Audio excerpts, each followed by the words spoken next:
Hey guys, this is OddOneGaming. This is going to be another Dragonheir SilentGods video.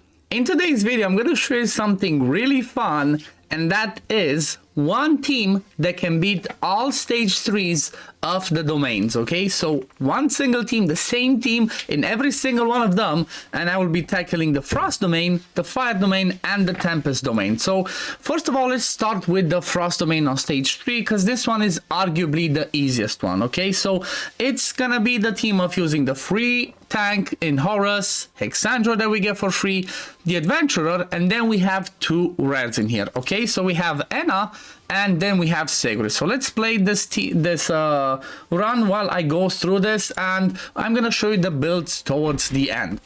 So basically this team is gonna be something that you can build, I guess, once you're about 1 week in, maybe, when I'm talking about, you know, the gear and stuff like that, or maybe even faster, depending on how you progress. But when it comes to the Frost domain, the Ice domain, this one is pretty straightforward. You need to have enough survivability to survive the waves, and then have decent enough amount of damage to be able to tackle the boss, because the boss does a shield on herself, she puts decrease attack AoE, so those are kind of like the things that can get you a little bit crippled. But it's honestly just, this one's just too easy. Like, I was not gonna make a video about it. I was gonna split them in different ones, but because the Frost one does not need that much of a, you know, of a guide, as it's so easy, I decided to be like, you know what, let me test some stuff, see if I can find a way, if I can find a team that can do it. They can do all three of them, and well, I've managed to find this one. For stage 3, honestly, the team that you see over here, everybody can be level 70s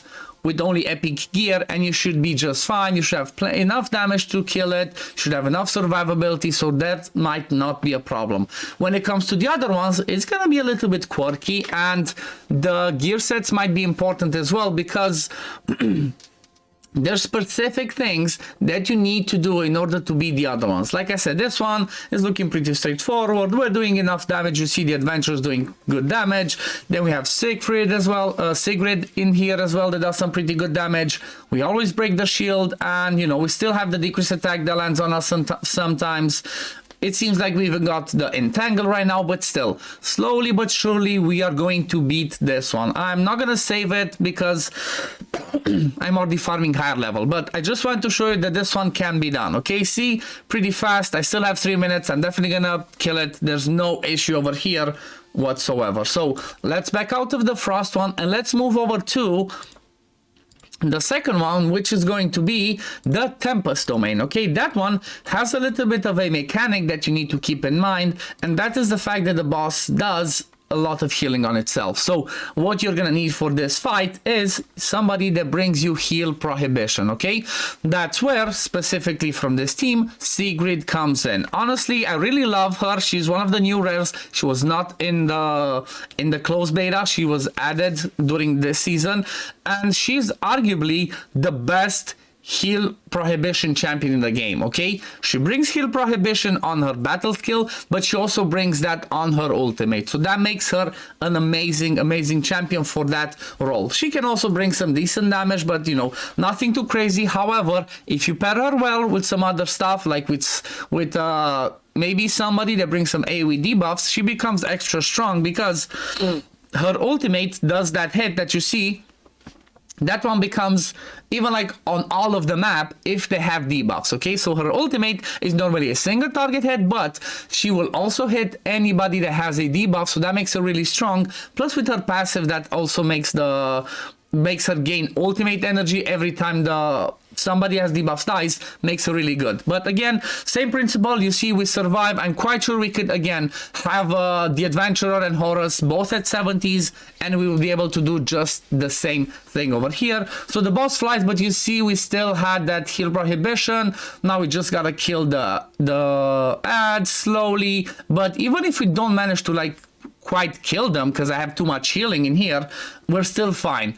As an example, in this team, you don't really need Anna. You can drop Anna and just bring somebody else that brings you more damage or more survivability or something like that. If you bring another DPS and you see that you do not survive enough, just swap your adventurer into Frost and that should be enough. Exandra for heal, adventurer with Frost, and another DPS, and this one should be so much faster because as you can see, we have enough control, and with the heal prohibition from Sigrid, that was more than enough. I really wanted to make it like this, one single team, show you for all three of the ones, and it actually works, you know. And because we need only res, it should not be as hard to achieve, you know. But at the same time, like I said, you can swap some of these people. It doesn't have to be exactly these ones, but you know, each of the champions that I'm showing, for example, if you don't have Sigrid, just bring somebody else that brings heal prohibition to fight this boss, and you're gonna be, you know, that's a job done. Now let's move to the one that is actually the hardest for this team, and honestly, it's the hardest for any team, and that's the Flame Domain. This one is just a real big problem because of the way that the boss's mechanic works, and because of the fact that we are wrong affinity with the tank and one of the healers. So I'm gonna swap over my adventurer into Frost and just gonna throw a rune on him. And then we're gonna go over here and start fighting this one. But like I said, this one's a bit tricky. The waves themselves may be not that big of a problem. As long as your tank survives and can take the hits and you have enough survivability, you should be just fine. The big problem on this one is going to be the boss part, okay? If you do not have cleansers for this team, which is Anna, I only used one, then you're gonna have a problem, okay? If you do not have Anna, then this one's gonna be a problem, and honestly, I don't think that this one works like on full auto, but what I'm gonna show you is that it should work with a little bit of timing. Like, if you're gonna have one of the heroes built in a specific build, and that's Anna, and you just time your skills right, then you just need to do one move on the boss, and then you're good to go. You can leave it to do in the background. Luckily, they're pretty fast fights, and you know what? Early on, when you're desperate to progress, you're gonna have to do it. You know what? You might just have to do this one, and you're good to go. One good replacement, as an example, in here is if you have Horus, you can drop him out and you can bring Fitz. He's a rare Necrosis tank that has a really good kit that he basically absorbs with his ultimate all the debuffs from everybody else and transfers them onto himself. And by having Hexandra in the same team, she can cleanse on her battle skill debuffs, but at the same time, Anna does the cleanses as well. So let's see, do we have the timings right? Okay, so what we're gonna have to do over here is as follow. When you get to the boss, because it's so annoying with those buns, just turn off Anna's ultimate. Wait till you have all of the stacks of the buns on you, and only then activate it. So you're gonna see it's gonna go over here, stacks, boom, activated. Do the cleanse, and then from now it should hopefully be full auto, because the boss's damage is not that big of a problem, her actual hits, but the problems are the fact that those HP, those burns, when she activates them, they're just obliterating you. Like, it's so hard to deal with them, and you know, if you get 5 stacks and you're only level 70s, the boss is just gonna one-shot you with those burns, and that's a no-no. So one other thing that maybe you can do in this one is just check over here at the beginning of the fight. You're gonna check, and it shows you how much accuracy you need to land the debuffs on the boss, so you can try and build resistance. Okay, you can try and build some resistance maybe on your squishier people so they can resist, because for example the tank, he's gonna be able to take some hits, but maybe everybody else, it's a bit squishy, they're not gonna be able to tank those hits, and once they explode and the damage, you're basically dead. Look, this one looks, you know, it's scary, like one explosion. Let's see how it is. See, we almost died, so it can be scary. It can be really, really scary. If we get another hit like that, I think we're gonna start dying. However, we might just about be fine, okay? We might just about be fine, which means that, you know what?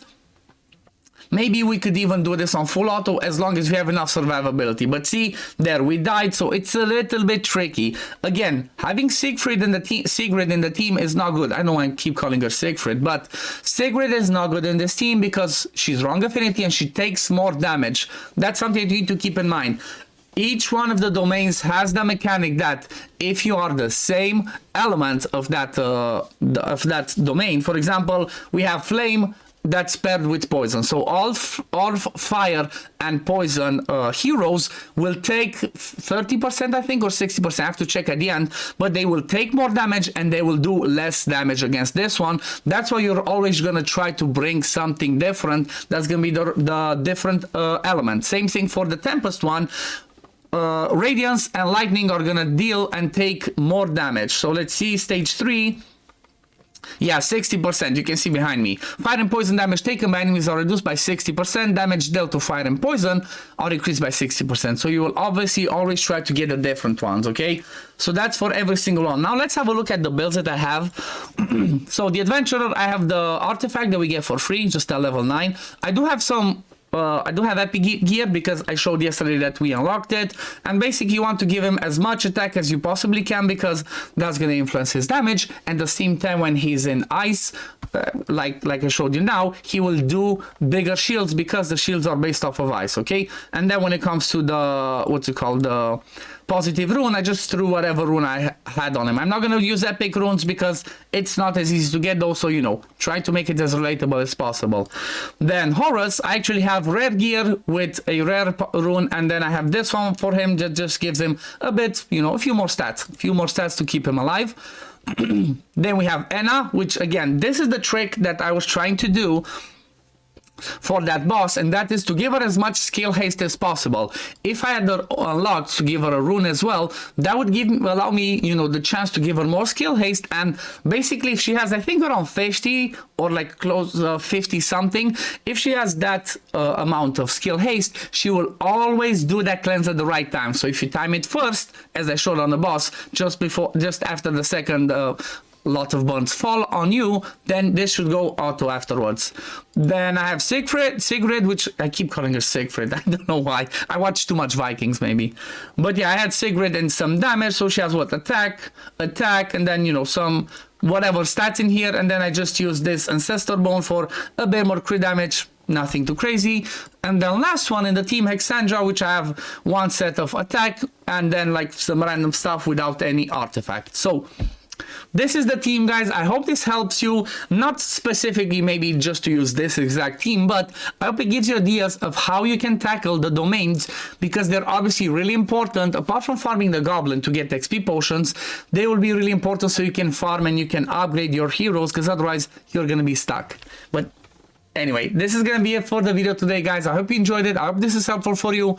As always, if you do enjoy my content, don't forget to like this video, subscribe to the channel to see when I upload next, and I'm gonna see you on the next one. Peace, love, take care, everyone. Bye, guys.